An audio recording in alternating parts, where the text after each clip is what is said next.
Buen provecho. Igualmente. Muchas gracias por invitarme a desayunar. Cuando me mandaron el mensaje que me invitabas a desayunar, dije, estoy alucinando, alguien pellízqueme, esto debe ser una broma, ¿cómo es posible? Gracias por invitarme, pues no solamente a tu casa, sino a desayunar y pasar un tiempo contigo. No, pues al contrario, es un gusto conocerte. Estoy súper contenta y de hecho creo que pocos saben dos cosas.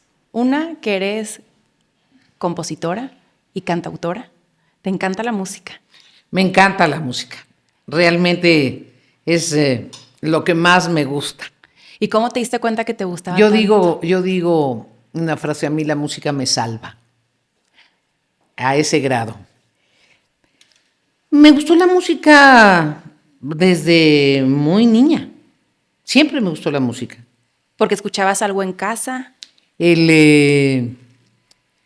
Mi primera relación con la música, mi primera relación profunda con la música fue una vez que siendo muy, no tan chiquita como en segundo de primaria. Bueno, de niña mi mamá nos cantaba y me enseñó todas las canciones de Cricri. Yo me sé como el 80% de las canciones de Cricri. Soy mis amigas dicen y amigos, un cancionero picot. Me sé muchísimas canciones, muchísimas. Dentro de ellas, las canciones de Cricri. Y entonces cantábamos las canciones de Cricri, en fin. Escuchábamos música con ella, escuchaba los discos de mi hermano también. Pero mi relación muy profunda con la música nació en segundo de primaria, una ocasión en que estaba yo triste, una niñita triste en ese momento, y estaba en la casa de una señora que sabía tocar el piano. Y esa señora, cuando regresaba de su trabajo, a veces tocaba.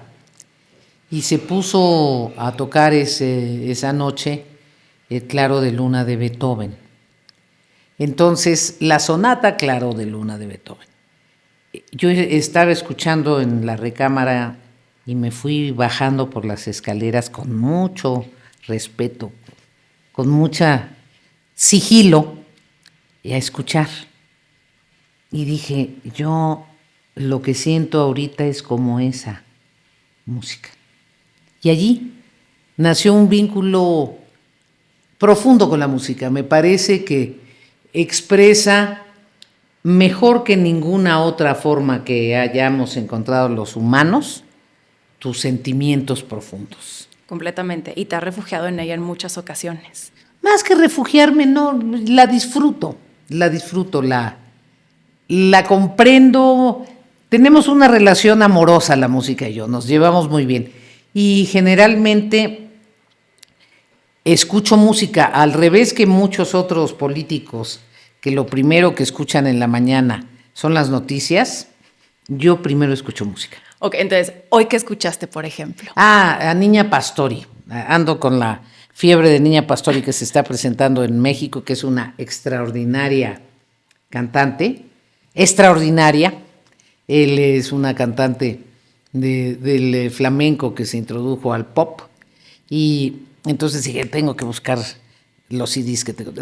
Soy una coleccionista de música. Y en la música ahorita, en los nuevos géneros, ¿has escuchado los corridos tumbados y esas cosas? ¿O dices, no, mira, respeto, pero esa no le entro? Escucho de toda la música, hay una que me gusta y otra que no.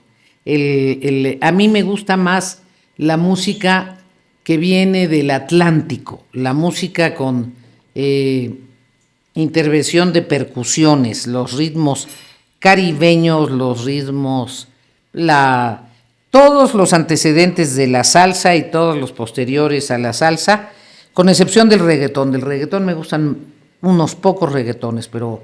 ¿te gusta el reggaetón? No me gusta el reggaetón. Los que sabemos de música le tenemos curiosidad al reggaetón, pero si se salvan dos, ya estamos haciendo un esfuerzo. Me gusta el blues, me gusta el jazz, me gusta la samba, me gusta el bossa nova, y me gusta todo lo que es la matriz cubano-americana, caribeña, todo, todo. El son, el danzón, la rumba, el guaguancó, todo. Qué increíble. Ahorita justo decías, cuando te dije, hay cosas que pocas personas saben de ti. Por alguna razón mencionaste segundo de primaria. Y es que en segundo de primaria, aparte, te expulsaron de la escuela por alegar un fraude electoral. Increíble, ya era una liosa desde chiquita. Pero ¿cómo fue ese caso? Recuerdo que fue por un concurso en donde tú estabas no satisfecha con los resultados y sí, protestaste. Protesté porque se trataba de que vendiéramos votos a favor de la escuela para que la escuela hiciera obras de caridad. Era una escuela de monjas porque cuando regresé de Tlaxcala a México ya se habían cerrado las inscripciones en la escuela pública. A mí siempre me gustan las escuelas públicas, y más de niña. Siempre me gustaron, y entonces pedía que me inscribieran en escuelas públicas, pero las inscripciones en las escuelas públicas tienen un espacio y un límite, y no quería perder el año.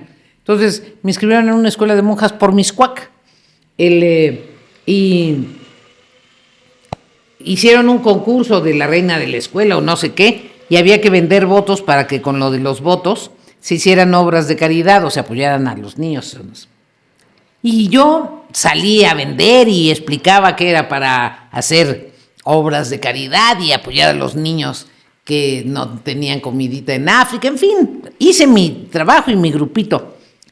Y luego ganó una niña que no había vendido tantos votos en el esfuerzo de relación con la colonia y con el mercado y con todos, porque le compró los votos su papá.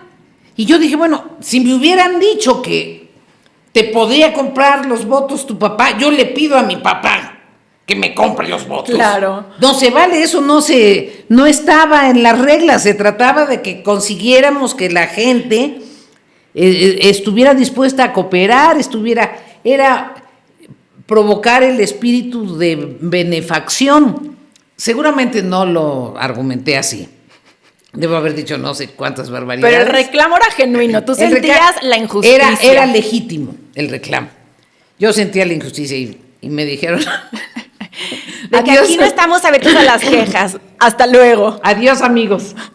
Pero luego ahí no sentiste también justo esa sensación de cómo es un reclamo legítimo, es injusto y el resultado de mi reclamo es hasta pronto.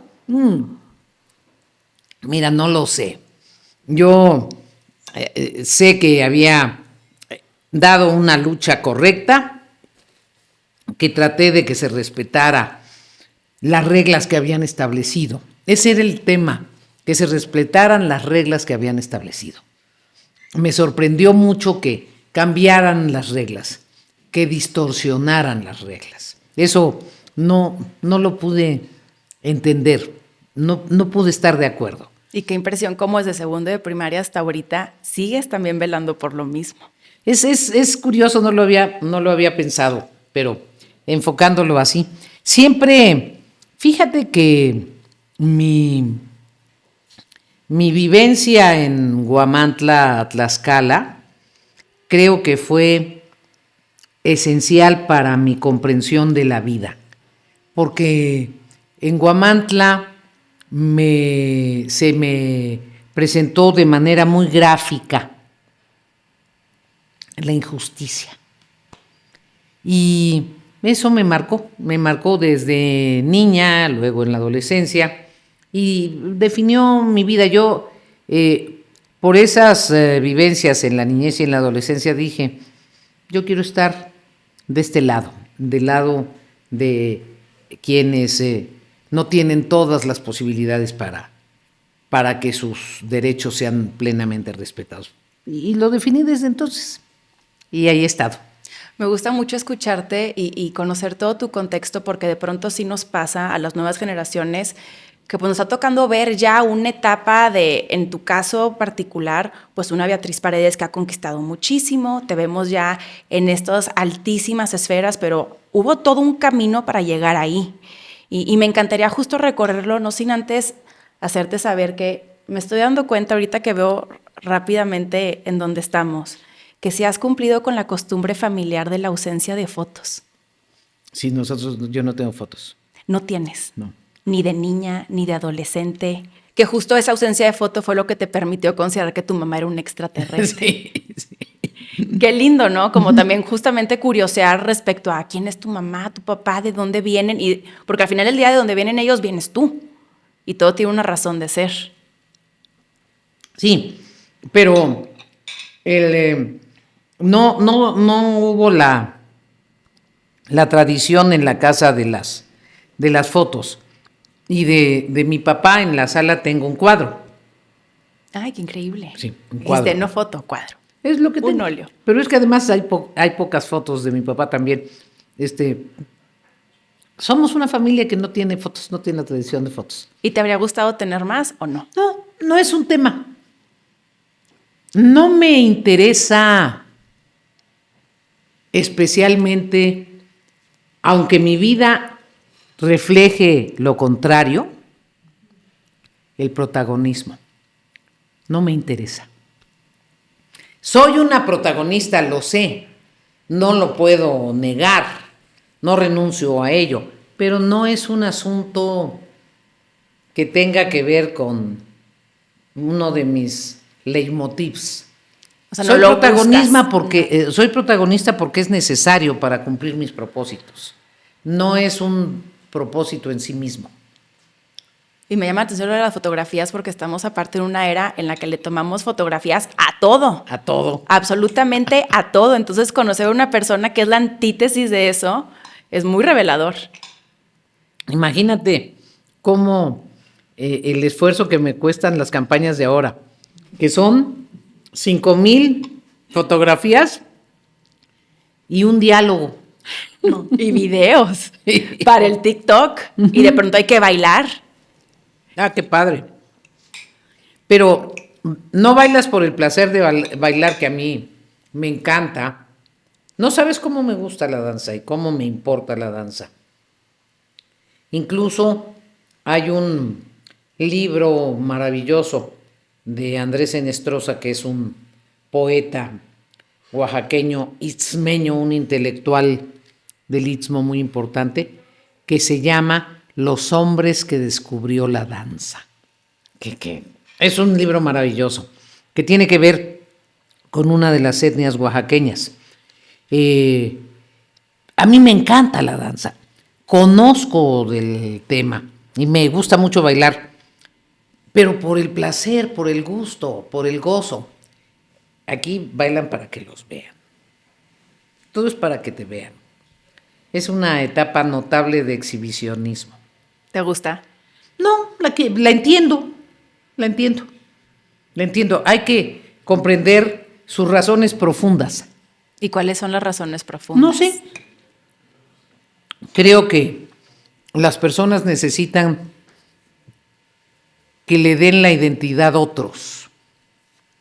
Hay un asunto en donde necesitas referentes externos para que te den identidad. ¿Tú requerías de referentes externos de chica o no? Yo nunca he requerido de referentes externos. O sea, has remado contracorriente sin ver ningún referente más que tus anhelos y tus visiones. Y mi lectura. Mi relación más profunda en la vida es con los libros. Y fue con los libros. Yo diría fue con los libros. ¿Te permitieron soñar? Todo me educaron, conversaron conmigo, me plantearon problemas, me pusieron límites, desde luego construir utopías. Los libros fueron esenciales para mí, esenciales.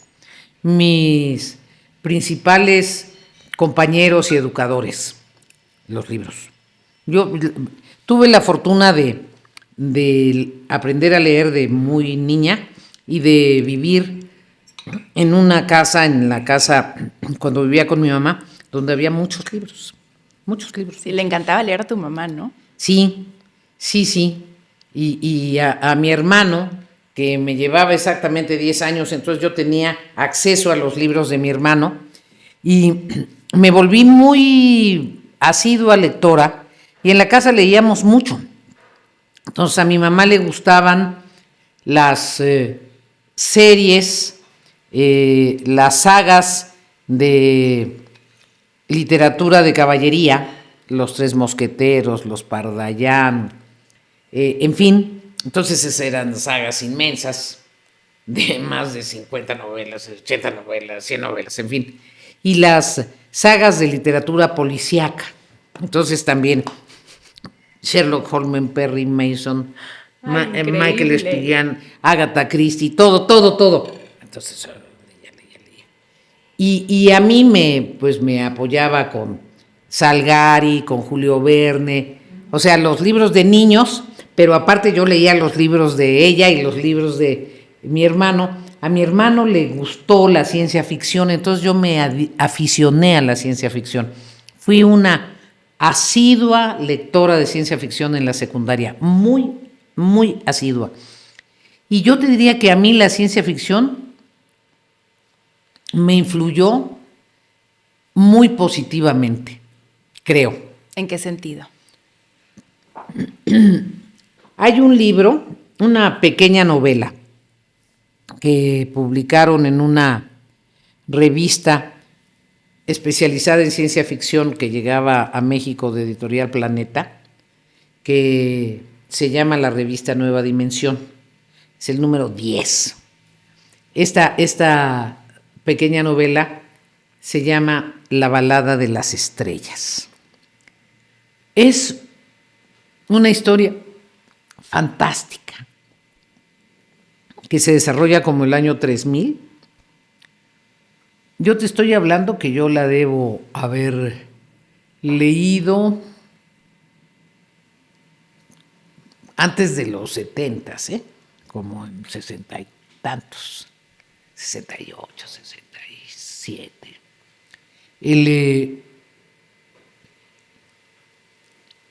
Ya toda la humanidad está unida, ya estamos conociendo las galaxias, estableciendo la bandera de la humanidad unida en todas las galaxias. El mundo es uno, bla, bla, bla. La ciencia triunfó, la ciencia se impuso. Entonces, en el Consejo Mundial del Gobierno Interestelar, los humanos seguimos siendo la especie superior de todo lo que se ha descubierto. Deciden que van a hacerle un homenaje al astronauta, porque el astronauta es el personaje más relevante de los últimos siglos. Entonces deciden buscar un modelo. Y hay un gran debate de si construyen la estatua con instrumentos tecnológicos, rayos, láser, todo tecnológico, robots y eso, o buscan un escultor. Pero los escultores ya no existen casi. Ya es un oficio casi desaparecido. Uh-huh. Tienen que empezar a buscar ancianitos escultores en las zonas fundamentales de escultores, que son Grecia e Italia. Entonces están buscando un viejito, anciano escultor, en el gran debate de si las máquinas y los grandes robots y los rayos las van a necesitar. Y también se ponen a buscar un modelo y deciden que sea un astronauta que se llama Lanskoi, que desde luego es ruso, porque esta novela es de la etapa soviética, y, en fin. Y este Lanskoi es un astronauta que se quedó perdido en una galaxia y ya no puede regresar. Entonces está perdido para siempre en el espacio sideral. Y representa todos los valores que tiene, que encarna un astronauta. Porque Lanskoi estaba volando de una galaxia a otra, que era algo muy difícil, porque cambia el tiempo. Uh-huh. El tiempo interestelar es distinto al tiempo que tenemos aquí. y oye una llamada de auxilio de una nave. Y Lanscoy dice, una nave, aquí no ha llegado nadie, una llamada de auxilio. Y reporta a tierra, le llega la respuesta como 2 meses después, en la distancia que pierdes en las galaxias. Pues decídalo usted, pero si va, no va a poder regresar. Entonces tiene usted que... Y Lanscoy dice, pero no los puedo dejar. Yo sé que no voy a poder regresar. Pero a lo mejor en lo que llego descubren cómo transportar. Entonces toma la decisión de ir a salvarlos. Llega a la nave y está totalmente destruida. Y ya nada más está la máquina emitiendo la llamada de auxilio y todos los seres humanos que ahí estaban ya están muertos. Pero él ya no puede regresar. Pero entonces se pone a ver lo que filmó la nave, que es la primera nave que cambió de galaxia. Y sorpresivamente ve que la nave llegó a un planeta en donde parece que hay vida inteligente. Y ahí me quedo, para que te quedes picada, porque si no me llevo toda la entrevista. Pero comprenderás que me gusta la literatura, casi me sé de memoria un libro que bárbara. leí a los 13 años. Me encanta la literatura. No, y de hecho te iba a decir que mientras relatabas la historia, lo hacías con una pasión que yo ya quería saber, le quería poner, hasta me imaginé al astronauta. Nada más faltó la descripción de los rasgos físicos para yo saber de quién estábamos hablando. Me encanta, me encanta.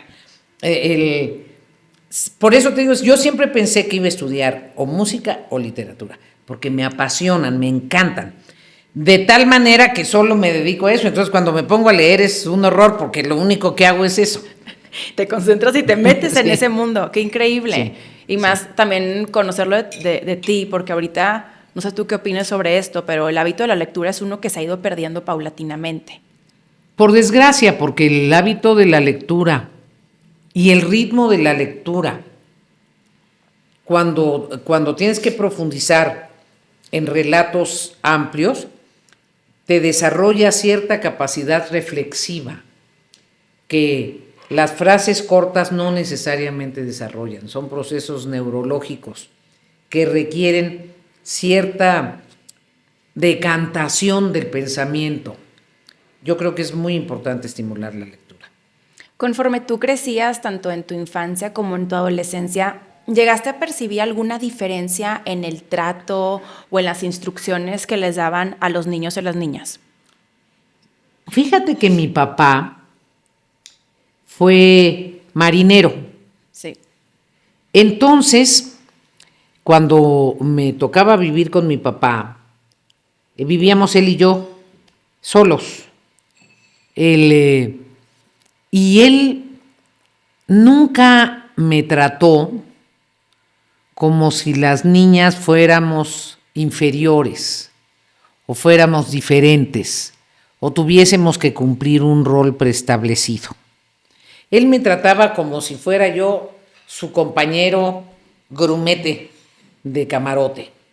Entonces nos organizábamos, me trataba como si fuera yo su igual. Imagínate un papá que te trata como si fuera su igual. Entonces decía, a ver, Betty. Te decía Betty, Me tu decía papá. Betty, mi papá. ¿Y tu mamá también te decía Betty? A veces. Ya después, cuando no puedo decir los nombres, mi mamá, porque uno de sus problemas es que ya no puedo decir los nombres, me decía mi hijita, mi amor, mi reina, pero no podía decir Betty. Ahí aprendí que en una parte del cerebro se especializa en aprenderse los nombres. No, mira, no sabía. Fíjate, pues nadie sabe. Es una parte, yo invento que está aquí, cuya única función es aprenderse los nombres propios. No sabía. Mi mamá no pudo volver a decir nunca los nombres.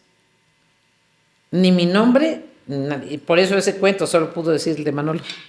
Sí, que fue el único que se le quedó registrado a tu mamá. Con tinta sangre en el corazón. Y entonces tu papá te decía Betty y te trataba como un igual. Porque aparte tu papá... Como un igual que él. No igual a los niños que él. Entonces me decía, a ver, Betty, esa es nuestra casa, tú y yo vivimos aquí, tu obligación es estudiar, mi obligación es mantenerte. Tú tienes que cumplir, te tienes que sacar siempre más de 8. Mientras te saques más de 8, tú no tienes problema. Te toca hacer las camas lunes, miércoles y viernes. A mí me toca, a él, imagínate, martes, jueves y sábado. El domingo nos echamos un volado. Te toca hacer de desayunar tales días. A mí, los otros. Tú puedes llegar hasta las 7 de la noche. Después de las 7 de la noche tienes que pedir permiso 2 días antes. Si se te autoriza bien, si no, no puedes. Mientras cumplas estas reglas, todo está perfecto y yo te mantengo. Imagínate un papá que hace sus camas, que te ayuda, que te da de desayunar y él hace, y tú haces. Yo nunca sentí que las niñas fuéramos menos, nunca. No lo sentí en el núcleo. Es lo que te iba a decir. En el núcleo que te da tu comprensión del mundo. O sea, me dio una enorme seguridad. Mi papá no sabe que me dio una enorme seguridad. Pues que somos iguales. ¿Y nunca lo supo? No, porque no lo hacía por eso, lo hacía porque así él era. Pero eventualmente justamente esa formación, porque me supongo como dices, bueno, a mí en mi casa y en mi contexto más cercano me formaron de cierta forma, pero salías de ese contexto y no era la regla. No, claro que no, pero ¿qué importa? Yo ya era una niña muy segura.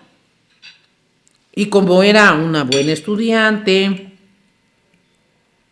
una buena deportista, eso me ayudó mucho, que fui una deportista que me notaba, pues. Uh-huh. Entonces iba por la vida con seguridad.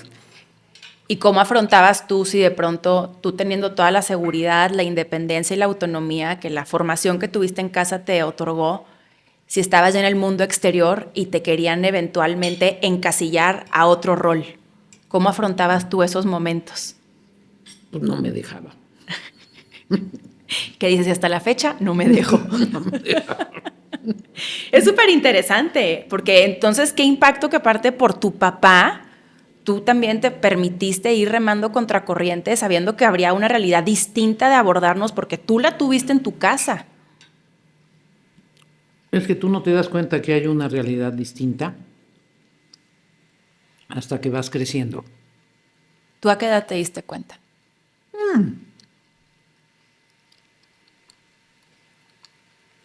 En la secundaria te empiezas a dar cuenta.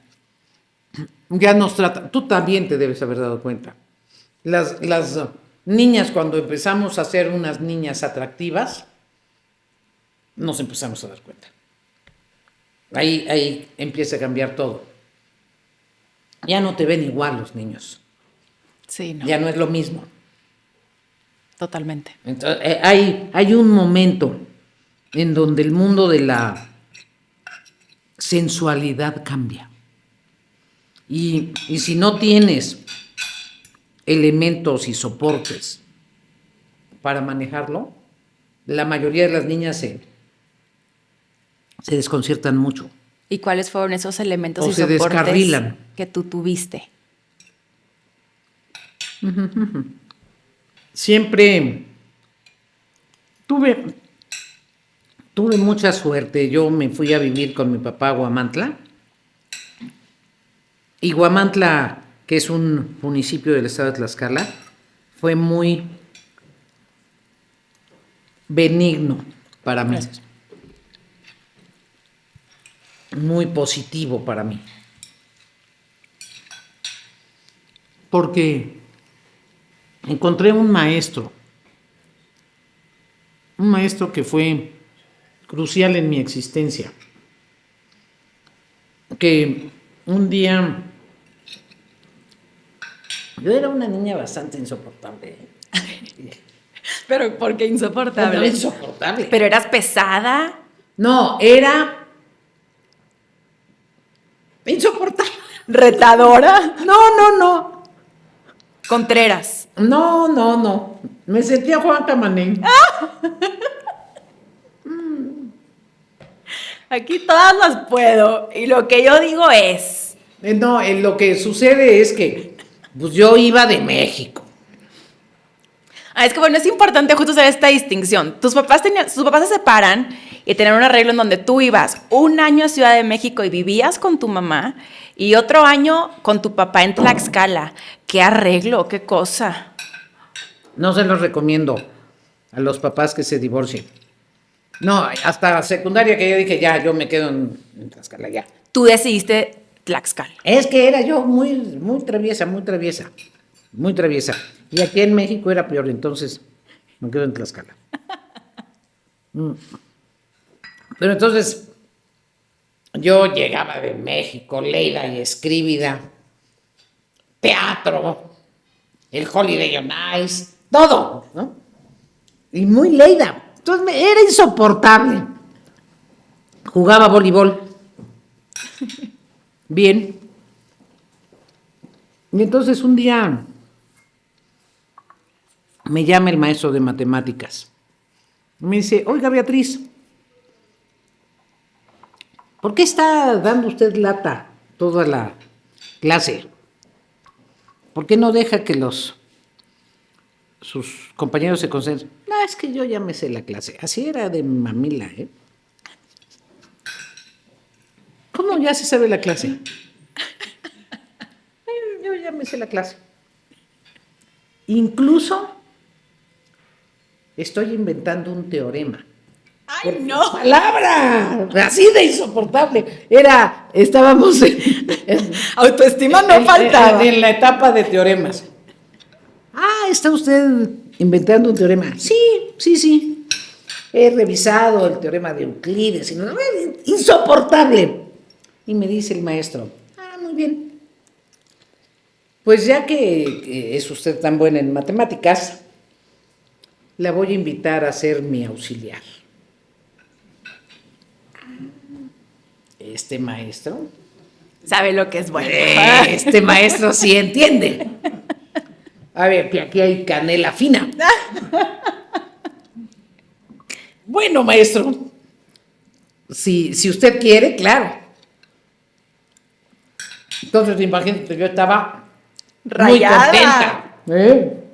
Auxiliar del maestro de matemáticas, ya.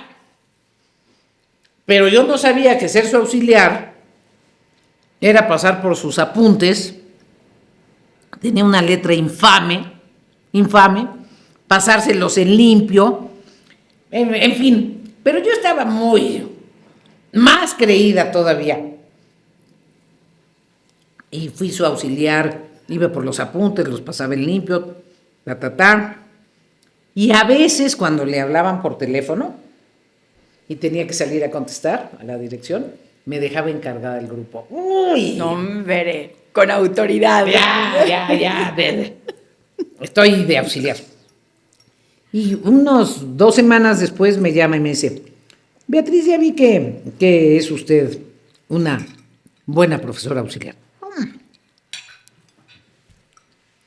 ¿Y cómo va su teorema? No, pues que estoy en esto y en lo otro. Me dice, oiga Beatriz, usted cree que es muy inteligente, ¿verdad? Me digo, bueno, maestro. Casi le digo, pues lo que se ve no se juzga, ¿no?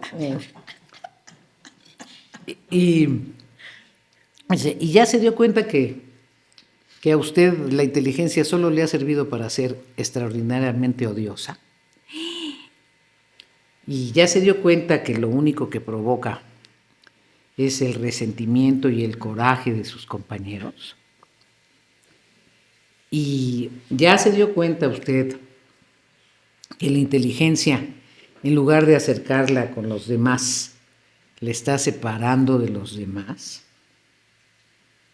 Y no se da cuenta de cómo, en lugar de apreciarla, se distancian de usted. Me dijo, mire, ¿qué hizo usted para ser inteligente? Nada. La inteligencia es un producto bioquímico que tiene que ver con esto, con esto, con esto, y con que de bebé y de niña la hayan alimentado bien. En todo caso, es mérito de sus padres, de sus condiciones genéticas y de la alimentación. Y en lugar de que la inteligencia le sirva para que la aprecien, para que la admiren, para que sea usted útil a la sociedad, la inteligencia le ha servido para volverse odiosa, presumida, insoportable. Si la inteligencia no es útil a los demás, no sirve para nada, Beatriz. No sirve para nada. Entonces, como es usted muy inteligente y se sabe matemáticas más que nadie, su trabajo como profesor auxiliar va a ser que los dos muchachos que van más atrás en el grupo pasen. Ese es, a ver si de veras es usted tan inteligente como para lograr que dos personas que no están entendiendo matemáticas pasen. Y piense lo que le he dicho. Esa fue la plática más importante que tuve en mi vida. ¿Y cómo la tomaste en ese momento? Tenía razón. ¿Y no te costó aceptar Me que di tenía cuenta razón? que tenía razón. No porque tenía razón. Ya. A mí lo que me importa es la razón. Me puse a revisar los ejemplos que me puso porque obviamente te la sinteticé. Dije, tienes razón. En eso tienes razón. En eso tienes razón. Y aparte, pues asumí que el valor esencial de esa reprimenda que fue que si la inteligencia no es útil a la sociedad, es totalmente irrelevante.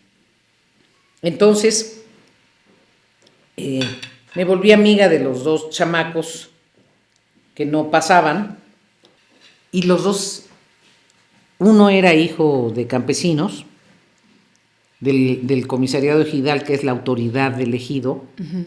O sea, no era hijo de cualquier campesino, era hijo del comisariado ejidal. Benjamín se llamaba. Y otro era hijo de un mecánico, Chacón.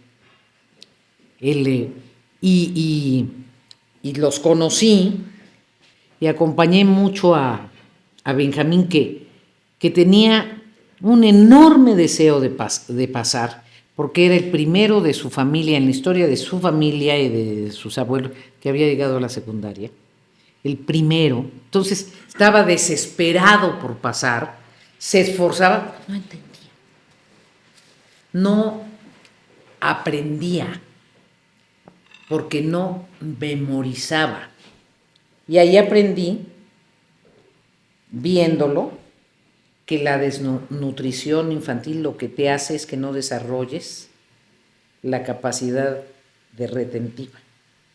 Entonces, aunque Benjamín estudiaba, se desesperaba, se esforzaba, no memorizaba. Y fui a su casa muchas veces, y aunque era hijo del comisariado, que es el campesino más importante de un ejido, su casita era de una sola pieza, y ahí vivía su mamá, su papá, sus 3 hermanos, el fogón estaba adentro. Fue una gran inmersión en la realidad. Benjamín no pasó, Chacón sí pasó, pero sobre todo yo me detuve, dije, a ver,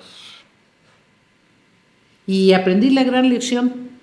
Si la inteligencia no te sirve para que la sociedad cambie y se transforme, y no es útil, no sirve para nada.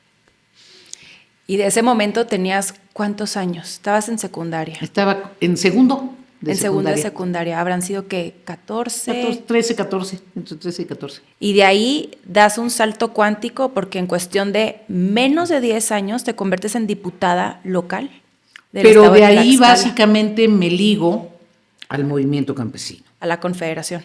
Sí, y al movimiento campesino, porque entonces aprendo a alfabetizar adultos campesinos, me alfabetizo adultos, ya me empiezo a meter en el mundo campesino, con cosas casi siempre ligadas a la educación o a la capacitación, ya en Huamantla. Sí, Huamantla fue clave para mí.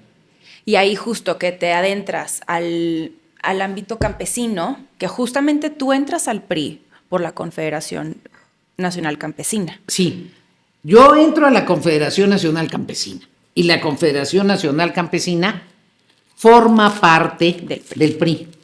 Sí, entonces tú primeramente eres militante de la Confederación Nacional Campesina. Sí. Antes que del PRI. Sí. Y de ahí tú vas poco a poco, me supongo que escalando, creciendo, hasta que te abren un espacio y te dicen, puedes ser diputada local. Candidata por la CNC, por la región de Huamantla, que es la cabecera de ese distrito local. Y a los 21 años, bien chica. A los 21 años. Y cuando te llega el que te ofrezcan la candidatura, ¿cómo lo tomaste? ¿Te llegaste a imaginar tú ejerciendo un cargo público? ¿No lo imaginabas? Lo que pasa es que ya tenía yo una idea de la política, porque empecé a participar en la preparatoria, en los concursos de oratoria, gané el concurso estatal de oratoria de las prepas, luego gané un concurso nacional. Ya empecé a participar en cuestiones más políticas y luego el director de mi preparatoria participaba en política, yo era la dirigente estudiantil, o sea, ya Estabas curtidito un poco en la materia. ya estaba participando en la política y fue candidato a gobernador, un hombre muy prestigiado en Tlaxcala, que había sido líder de la Cámara Federal en la época de López Mateos y que era muy buen orador. Y le gustaban los oradores, porque él era muy buen orador. Entonces lo conocimos en mi preparatoria y el equipo de Huamantla con el que yo participaba era un equipo cercano a él. Entonces cuando me invitan a ser candidata a diputada, yo lo que digo, y se los digo directamente, no me toca a mí. En el equipo que somos, yo soy la tercera. Le toca al director de la preparatoria, ¿no?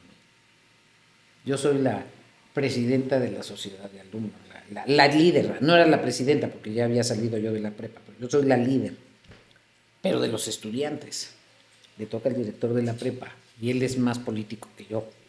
O le toca a fulanito de tal, que es el amigo del candidato y ha sido político toda su vida. En ese orden jerárquico, yo soy la tercera. No me toca a mí. Yo puedo esperarme. Y entonces me busca el líder de la CNC del Estado y dice, lo que pasa es que la CNC tiene oportunidad contigo, Beatriz. De ganar.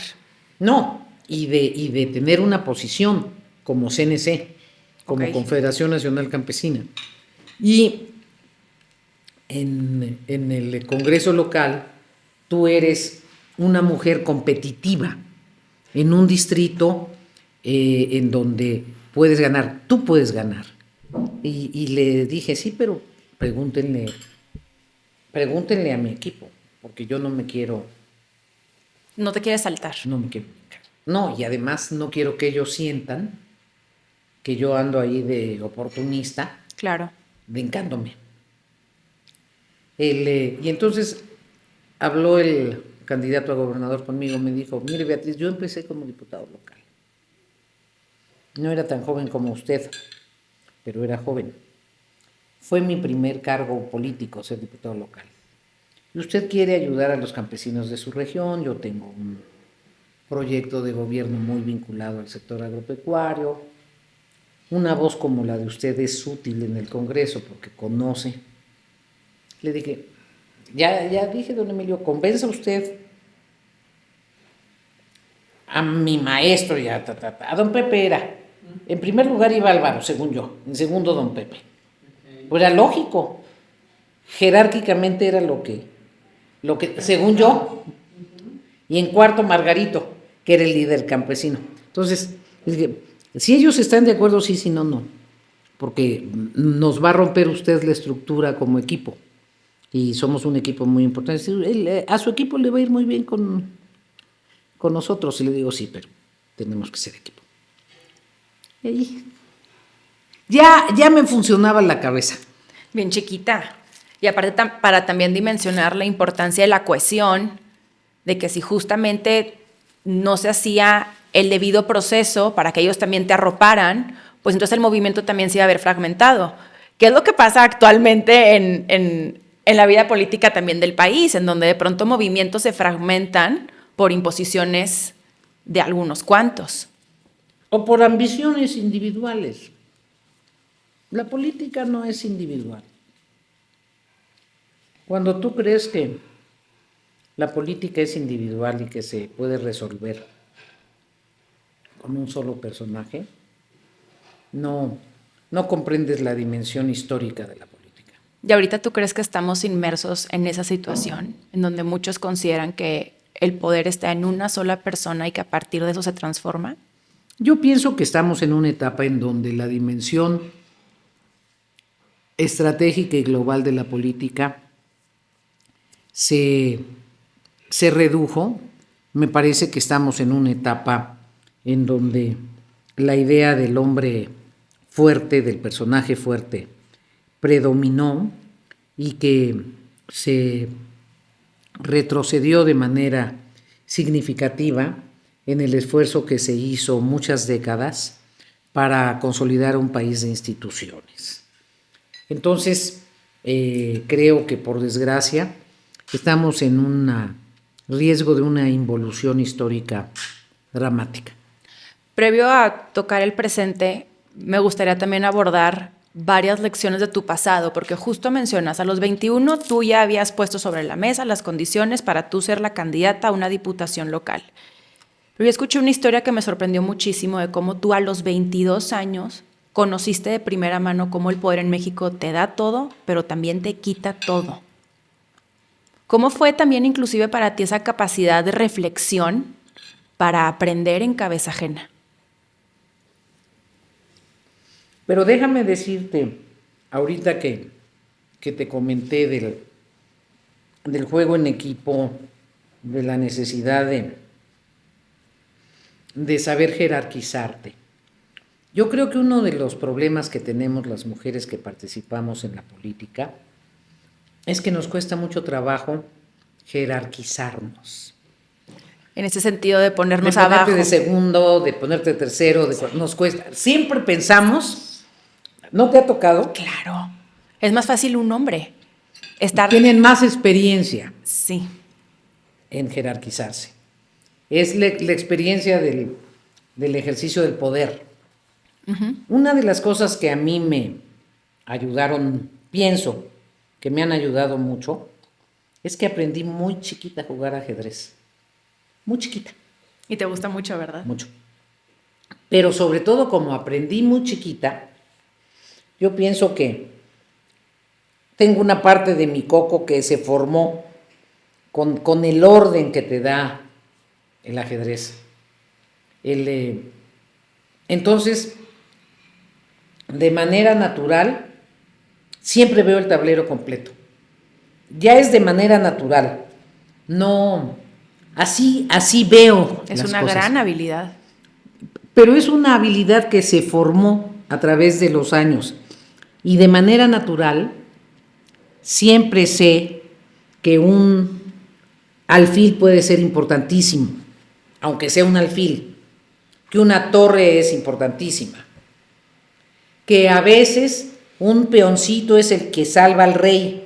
Entonces, todas las personas son relevantes, nadie es menor. El chiste es el juego de conjunto y que tengas la visión del tablero. Entonces, así pienso. No me esfuerzo. Es mi manera de pensar. A veces a algunas gentes no les gusta. Porque, yo sigo siendo el rey y yo soy la reina. No es así. No es cierto. No. La reina a veces se tiene que transformar en alfil o en peoncito. En fin, entonces, como tengo esa disciplina mental, trato de tener una reflexión sobre el conjunto cada vez. Y trato de pensar qué pasa 5 jugadas después. Siempre. O sea, trato de tener perspectiva. Entonces, creo que cuando tú aplicas una visión de perspectiva a la política cotidiana, necesariamente tienes que desarrollar la comprensión histórica de tus actos, porque la diferencia entre un político que se entretiene con el poder, aunque sea muy importante, a un político trascendente, es que el político trascendente se da cuenta que sus actos tienen impacto en la historia de su sociedad. Así que va más allá de ellos. De su entorno, de él o de su grupo. Y eso sí es distinto. Y me encantaría conocer, en esa diferencia y distinción que haces, con todos los años de experiencia y conocer el poder de primera mano, y bueno, ¿cuántos no han desfilado frente a ti en todos los sentidos? ¿Consideras que la mayoría de los actores políticos tienen esa visión de trascendencia? No. Creo que una de las cuestiones más tristes para los mexicanos es que la calidad de la política mexicana se ha ido degradando. Si has visto la degradación en la clase política. Sin duda. ¿Y a qué se le atribuyes tú? Primero que nos faltó espíritu autocrítico. Cuando No nos es que el faltó pasado fuera mejor, eso es una mentira. No, es que hubo momentos del pasado en donde hubo personalidades luminosas, interesantes, inteligentes, relevantes, pero este sistema no siempre apreció o premió a las personalidades luminosas. Este es un sistema en donde la cortesanía ha sido muy eficaz y se suponía que la nueva etapa de la política mexicana iba a superar esas deficiencias, pero por desgracia te digo que estamos ante un proceso involutivo. La cortesanía que exigen en la 4T todavía es mucho más dramática. No pueden criticar ni la mala construcción del castellano, man. No se puede criticar nada. Todo, si es una crítica, por razonable y objetiva que sea, todo lo politizan, todo lo descalifican. Es increíble. ¿Y a qué te responde eso? ¿Como una estrategia electoral, de supervivencia, de control? No, yo creo que responde a un estilo antidemocrático. La crítica y la democracia son consustanciales una a la otra. Claro. Y el debate, sí. Y la pluralidad de ideas. Sí. Pero ¿qué pasa cuando justamente tú expones, por ejemplo, lo que me acabas de mencionar, pero el argumento del otro lado es que velan por la democracia? es un argumento falaz, no están diciendo la verdad. Si se velara por la democrática, la crítica existiría y habría debates con razones, no descalificaciones a priori, no negaciones de todo lo distinto. Me encantaría ahorita, previo a hablar un poco del panorama nacional, también conocer tus perspectivas respecto a las mujeres en el ámbito público y político, porque tu apellido lo menciona, paredes. Has derribado paredes no solamente para ti, sino por consecuencia para muchísimas mujeres. ¿En qué momento consideras tú que las mujeres dejaron de ser parte de la escenografía? En la hipótesis de que ya hubiésemos dejado... Ok, entonces aún no. En la hipótesis. Mira, yo creo que estamos en transición. Creo que estamos en una etapa en donde... entonces estamos en una transición. Como es políticamente correcto que las mujeres participen, en ocasiones están postulando mujeres porque es políticamente correcto, aunque no sean las mujeres que tienen los elementos suficientes para asumir ese protagonismo. ¿Y qué argumentamos las mujeres ante eso? Que muchas veces se han postulado hombres que no tienen los elementos suficientes para asumir ese protagonismo. Eso es verdad. La diferencia es cuando estas mujeres se utilizan por hombres con poder. Claro, que sigue siendo ahorita justo lo que sucede, en donde de pronto pareciera, y es lo que a mí me preocupa, y me encantaría también conocer tu perspectiva respecto a esto. Por eso lo importante, creo, es que, uno, las mujeres seamos solidarias con otras mujeres para que desempeñen bien sus responsabilidades. Dos, que las mujeres que tienen responsabilidades públicas se den cuenta de que su fracaso no solo las afecta a ellas, sino afecta a todas las mujeres. Entonces, que actúen con mucha seriedad. Es el caso de Griselda Álvarez. Griselda fue una gran gobernadora. La primera gobernadora. Y una gran gobernadora. Pero Griselda tuvo que asumir muchos sacrificios de austeridad personal porque tenía conciencia muy clara de que a ella no solo la juzgaban como Griselda Álvarez, sino como la primera mujer gobernadora. Yo recuerdo, doña Griselda era viuda, yo fui buena amiga de ella. Y un día le dije, oiga, doña Griselda, si quiere usted tanto a su nieta, porque tenía una nieta que quería mucho, ¿por qué no le dice a su hijo que se venga a vivir con usted a la casa de gobierno, con su esposa, y aquí está su nietecita? Y me dijo, ¿cómo crees, Beatriz? ¿Tú crees que un gobernador tiene derecho a incorporar a su familia a vivir en la casa de gobierno? La casa de gobierno es de los colimenses, aquí vive exclusivamente el gobernador. Fíjate qué dignidad, qué austeridad, qué prudencia. Ay, que la escucharan.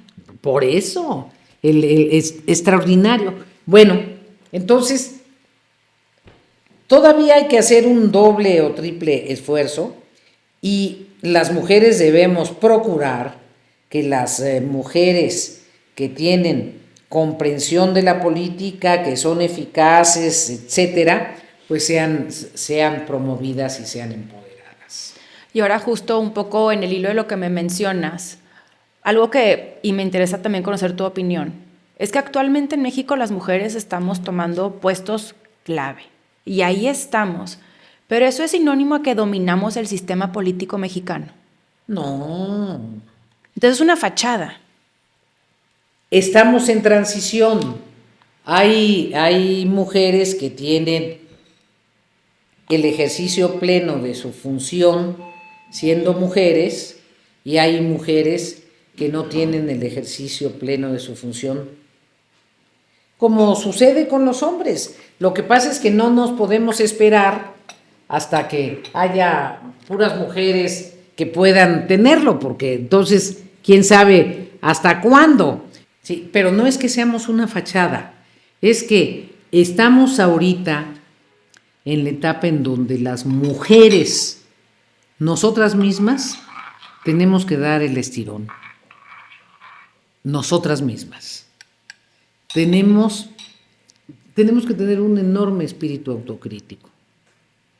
Y tenemos que reconocer cuando no estamos listas. Eso cuesta mucho trabajo, pero es indispensable. Si no, vamos a tener un resbalonzazo, un resbalonzazo. Y justo un poco en ese sentido, ¿qué opinión te merecen las acciones afirmativas? Porque, de hecho, un argumento que hemos tenido durante muchos años, que un argumento en contra de las acciones afirmativas es tu caso. Ejemplo, parafraseo, pues ve a Beatriz Paredes. Ve dónde ha llegado ella sin necesidad de las acciones afirmativas. Te voy a decir, y yo creo que esto te va a servir a ti en lo personal. Ok. El chiste es cambiar a la sociedad. No que 2 o 3 o 5 cambien. No se trata de que las personas o las gentes excepcionales sean las que triunfen, porque esas siempre son poquitas. Aunque uno tenga el privilegio de estar en esas, siempre son poquitas. Si tú quieres transformar a la sociedad, necesitas, en el caso de las mujeres, que haya una puerta mucho más amplia para que esas personas excepcionales que no han podido salir porque la puerta está absolutamente cerrada, puedan aflorar. Cuando yo era jovencita, pensaba lo mismo. No se necesita. No, sí se necesita. Se necesita porque las circunstancias excepcionales que yo encontré, un gobernador progresista, un equipo político respetuoso, son muy raras.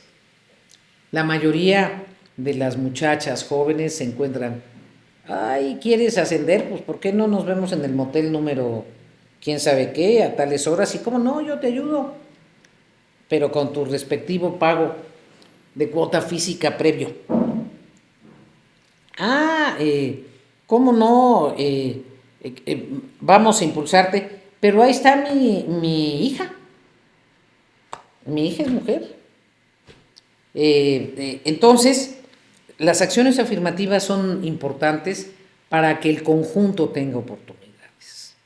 Y eso sí te permite incidir en que haya un cambio cualitativo, que haga que se normalice la presencia de las mujeres en las responsabilidades públicas.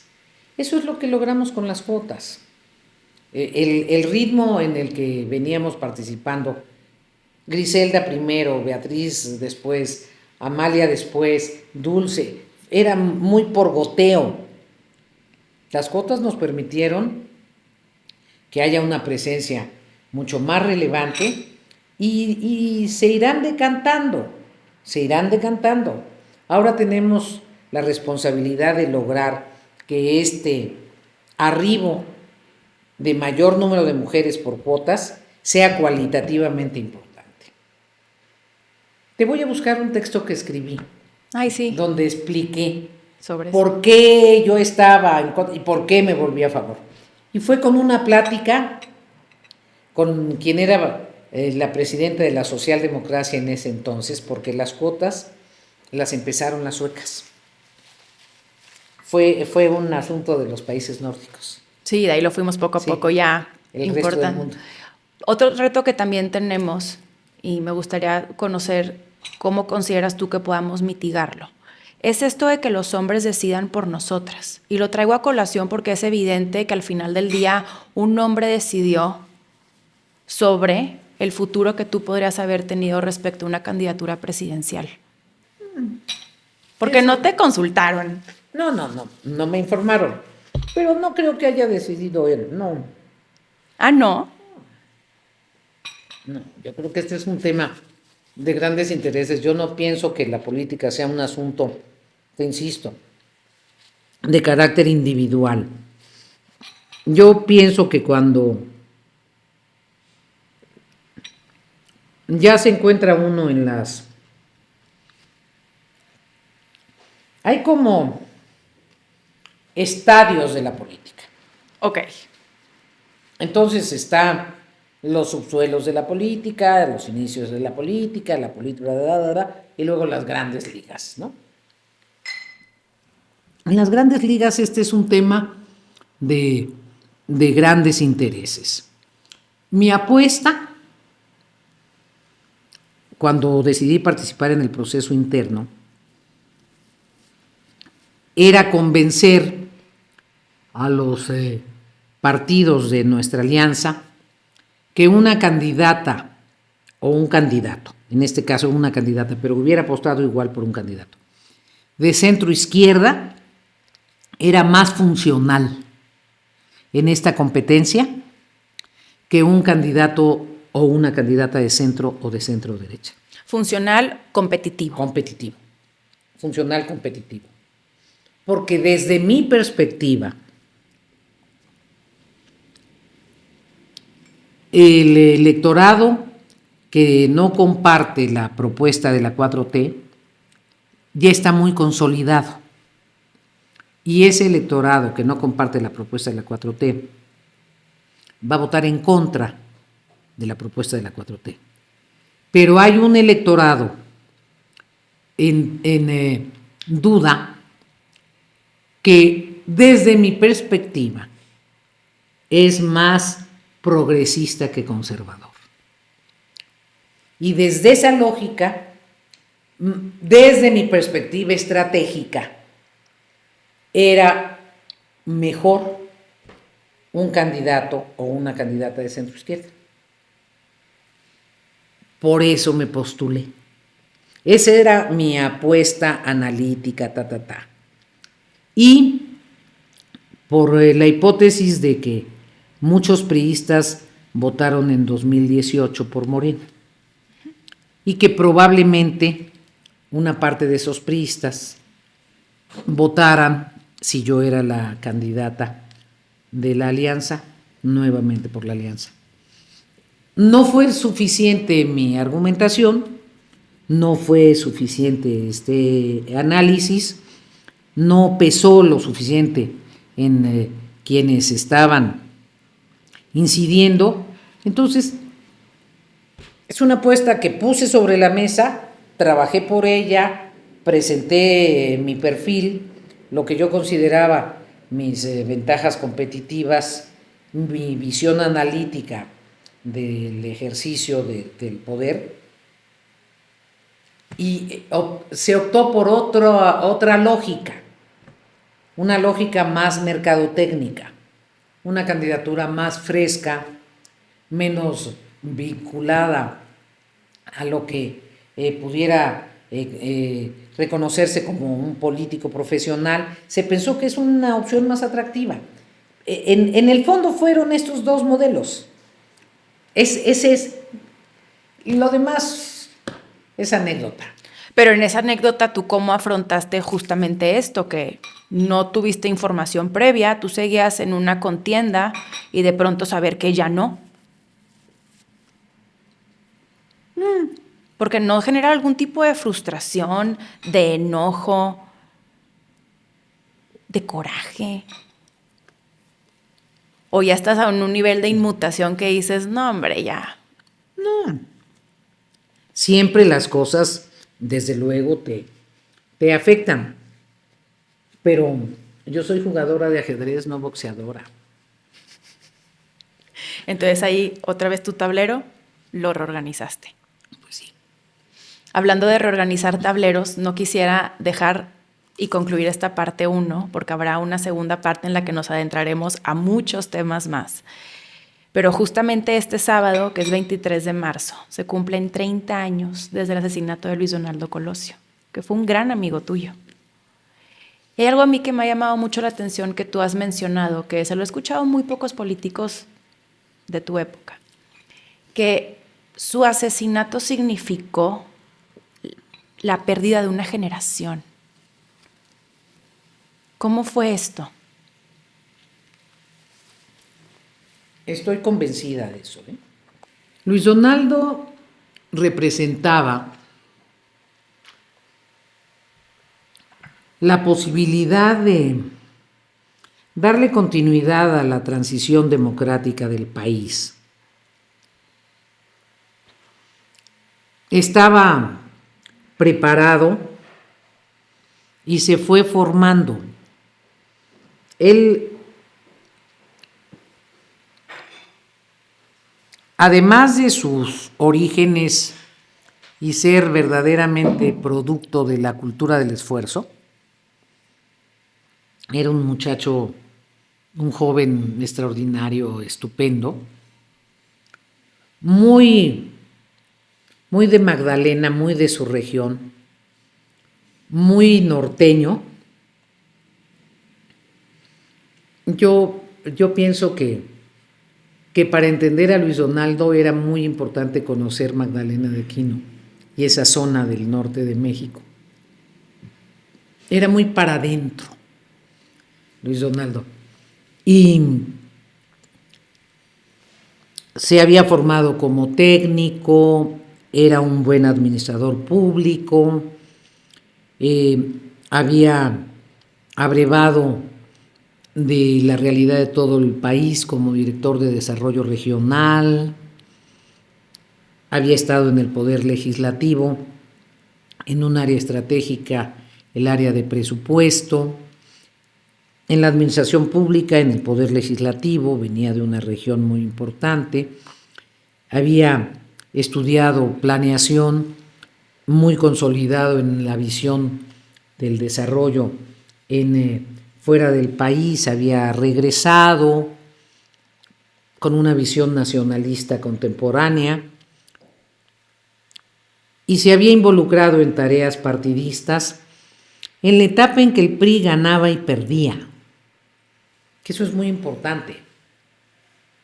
Para ser demócrata hay que saber ganar y hay que saber perder y reconocer a tus adversarios en las victorias e integrar gobiernos para todos y reconocer las derrotas y asumir las derrotas. Entonces, era un cuadro muy completo en un momento fructífero y pleno de su vida, que había ido conquistando a políticos de su generación y a administradores públicos de su generación. Era nuestro líder, se convirtió en nuestro líder, no de manera espontánea y carismática, sino con un esfuerzo cotidiano y con una personalidad que le permitía hacerlo. Era un hombre básicamente generoso. Entonces, sí, el magnicidio de Luis Donaldo fue un golpazo, y yo creo que un elemento fundamental de la crisis del PRI. Fundamental. ¿La entiendes a partir de ahí? No, pero sí el conjunto de errores posteriores en el PRI se vinculan mucho a que Luis Donaldo no estuvo en la presidencia de la República. Y no puedo no preguntarte si tú tienes muy claro qué fue lo que sucedió ese día, porque y a mí lo que me parece muy lamentable es que de pronto el nombre de Luis Donaldo Colosio, que en paz descanse, cada elección sale. Y entonces empiezan que si esta versión, que si otra, eventualmente hay mucha rentabilidad electoral utilizando su nombre y se han abierto un montón de versiones. Tú sí, hoy por hoy, 30 años después, dimensionas con a ciencia cierta qué fue lo que pasó. Mira, ningún magnicidio, por grave que sea y por distinto sea el sitio donde se haya llevado a cabo, ya sea en Suecia con Olof Palme, o en Israel o en otro lado donde hay aparatos de seguridad reconocidos mundialmente, sus explicaciones dejan satisfechos a nadie. Aún ahora hay nuevas versiones de lo que le pasó a John F. Kennedy. O sea, siempre la imaginación o la insatisfacción popular lleva a que haya nuevas versiones. Lo que yo sí te puedo decir es una cosa: a Donaldo no lo mató el sistema PRI. De eso estoy convencida. ¿Por qué? Porque era nuestro candidato. Porque quienes más fuimos perjudicados fuimos los integrantes del PRI y los integrantes del Estado mexicano de esa etapa. Finalmente, se puso en riesgo la estabilidad política del país, como no se había puesto en riesgo durante muchos años. Y nadie pone en riesgo por gusto el aparato que tiene que cuidar. Entonces, todas estas versiones de pretender involucrar a personajes del sistema PRI me parece que son versiones más políticas que verdaderas. Lamentable. Y para concluir esta primera parte, pero dar un poquito pie a lo segundo que viene, quiero preguntarte algo muy personal, aprovechando que marzo es el mes de la mujer, y que son cuestionamientos que nos hacemos muchas mujeres en este mundo tan patriarcal, misógino, machista, y no sé si te lo han preguntado antes, pero me encantaría conocer cómo fue tu vivencia en este sentido. ¿Tú te cuestionaste mucho acerca de ejercer tu maternidad? Fíjate que no.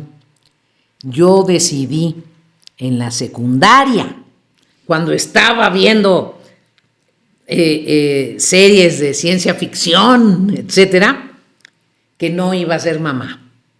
Y me encantan los niños, incluso fui maestra de kinder. Me encantan los niños, me encantan. Y me llevo muy bien con los niños, me encantan. Pero yo decidí no ser mamá porque mi mamá siempre trabajó. Y a veces yo quería estar con mi mamá y mi mamá estaba trabajando. Entonces hubo una época en que me costó mucho, porque mi mamá salía tarde de su trabajo con un abogado que la regañaba mucho. O eso creía yo, me caía muy gordo. Y yo le daba mucha lata porque como quería estar con ella, le hablaba por teléfono y la regañaban más, y le volvía yo a hablar por teléfono y la regañaban más. Y en la secundaria me di cuenta, que yo iba a viajar mucho, que siempre iba a viajar. Pero en la secundaria te diste cuenta. Pero es que si te das, si puedes desprender de esta entrevista, muchas de las cosas yo las resolví muy chiquita. Sí, no, totalmente. Muy chiquita. O sea, yo ya, bueno, a los 22 años era líder del Congreso Local de Tlaxcala. O sea, sí, no. algo que las personas en términos generales hacen a los 35. Completamente. O a los 40, y a las personas que triunfan. O sea, yo, cuando fui diputada federal, tenía la primera 27. vez a los 24 entré. Fui presidenta del Congreso de la Unión a los 24 años. Entonces, pues es normal que haya resuelto algunas cosas más chiquita. No, qué impacto. Gobernadora a los 33 y a la secundaria. Corresponde. Entonces yo dije en la secundaria, yo voy a viajar mucho. Voy a trabajar, siempre. Voy a andar de aquí para allá. No voy a tener niños. Si hubiera sabido que existía sistemas de bienestar social, que había guarderías, etcétera, a lo mejor no hubiera tomado esa decisión, pero entonces no lo sabía. Entonces lo decidí a esa edad. Y nunca se presentó para cambiar de opinión. Se presentó alguna vez que estaba yo muy enamorada. Ay, todo lo que hace el amor, ¿verdad? Híjole, ¿sabes qué? Pero ahí no se presentó como tener niños.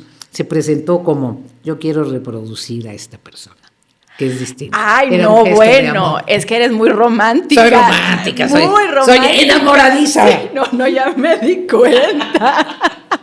Bueno, El se presidente vale. de la reproducción, que él se reproduzca y juntos mejor. Claro, pero muchas mujeres tienen hijos por eso. No, totalmente. Por amor. Sí, pero me impacta y siempre me va a llamar la atención que justo a tan temprana edad, también dado el contexto en el que creciste, en lo que se esperaba por el simple hecho de ser mujer, te hayas cuestionado estas cosas, hayas tomado una decisión, hayas sido tan enérgica en ello y que hasta la fecha lo sostengan. Mis respetos y toda mi admiración. Muchas gracias. Y bueno, yo no quiero ser la culpable porque llegues tarde a tu siguiente compromiso, pero sí quiero la parte 2, irla agendando porque definitivamente hay muchísimo más que conocer sobre ti. Tengo un anhelo enorme de conocer también cómo te has lidiado en estos claroscuros, dado pues lo que te pasó tan temprana edad, ese acercamiento con la muerte, que sí, pues bien dices, a muy temprana edad te tocó vivir de todo para resolver a partir de ahí también tu futuro. Entonces, me encantaría con esto agradecerte por esta primera parte, que todos esperen esta segunda parte y más allá de todos, pues yo tengo de verdad un anhelo y una curiosidad genuina de conocerte más y conocer pues justo a esta mujer que ha abierto camino para tantas. Muchas gracias. Al contrario, muchas gracias. Muchísimas gracias. Muchas gracias. Muy bella, por cierto, tu casa. Gracias.